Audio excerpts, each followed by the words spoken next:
Is Tyson Fury powerful enough to take out Deontay Wilder? He promises a knockout. He says he is going to knock Deontay Wilder spark out.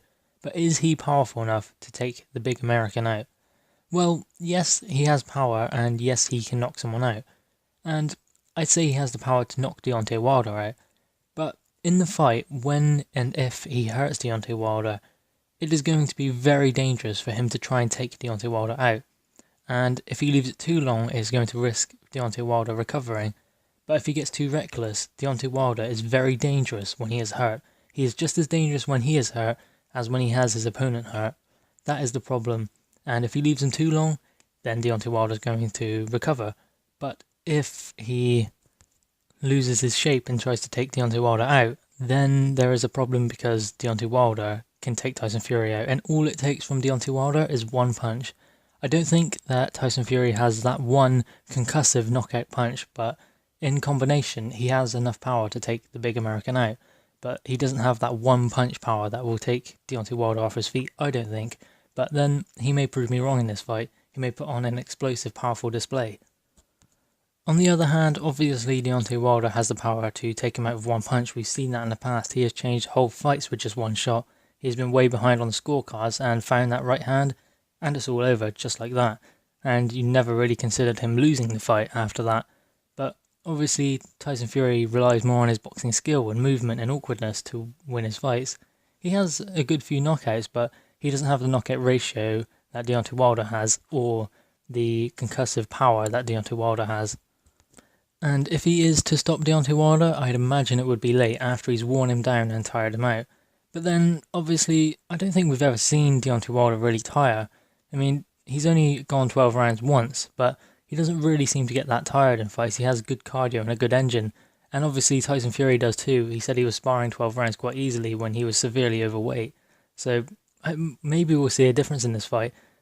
One of them might go to the body, and that might tell us a lot about their conditioning and how they have worked on their bodywork in the gym in the build-up to this fight. And we don't see heavyweights often go to the body, but I think that is an underrated tool in the heavyweight division where you have such a big guy. Going to the body is obviously going to slow them down. So that may be a game plan for Tyson Fury more than Deontay Wilder, because he's going to want to slow him down and try and take away some of that power that Deontay Wilder is going to have. Now, obviously, they always say the last thing a boxer loses or a fighter loses is their punch. And that is true, but if he can take away that stamina and the engine that Deontay Wilder has, then it's going to take a lot more effort for him to get the power behind that punch. Now, I'm not trying to put either fighter down saying that Deontay Wilder can't box or Tyson Fury can't punch, because Deontay Wilder can obviously box. He's boxed his way to a 12-round decision whenever remains to Verne to win the WBC title. And Tyson Fury can punch because he's knocked fighters out. So, if you can knock one fighter out, you can knock another out. It just depends on how they both get in there and what mindset they both have. They're both over 200 pounds. Tyson Fury is way over 200 pounds, 265 he'll probably weigh in. And he's in pretty good shape and looking trim now. So he won't be too flabby and fleshy for this one, which is a good thing, I think. His cardio will be great. But, at that weight, he's going to be able to knock someone out. He's going to have power in his hands. So I'm not trying to say that he's not a power puncher, but he doesn't have that one punch knockout. But maybe I'll be proven wrong, and that would be great. That would be so great if he could knock him out with one punch.